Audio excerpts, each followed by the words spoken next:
ம். ஆமாண்டா. போகிற பக்க பார்த்தா இன்னும் மோசமாக தான் போகும் போல. கரெக்டு. ஏற்கனவே லே ஆஃப் அது இதுன்னு பாதி பேரை வேலையை விட்டு தூக்குறாங்க. இன்னும் இது மாதிரி ஏஐயே வந்து எல்லா வேலையும் பார்க்குதுன்னா நமக்குலாம் ஒரு வேலையும் இருக்காது. வீட்டில் சும்மா தான் உட்காரணும் போல. சரிடா, நான் அப்போ அப்புறமா கூப்பிடுறேன். பார்ப்போம் நம்ம எப்படி போகுதுன்னு. கேட்டியாம கதையை? நாளை பின்ன ஏஐயே வந்து எங்கள் வேலையெல்லாம் எடுத்துக்கிச்சுன்னா நாட்டில் பாதி பேர் வேலை இல்லாமல் சும்மா தான் இருக்கணும். ம் கேட்குது.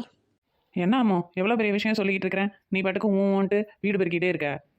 இல்லை ஒன்றா யாரை கேட்டாலும் ஏஐ வந்தால் அவ்வளோதான், ஏஐ தான் எல்லாம், உலகத்தில் ஏஐ இல்லைன்னா ஒன்றுமே நடக்காது, எல்லா வேலையும் அதுவே செஞ்சிடும், அப்படி எப்படிங்கிறீங்களே.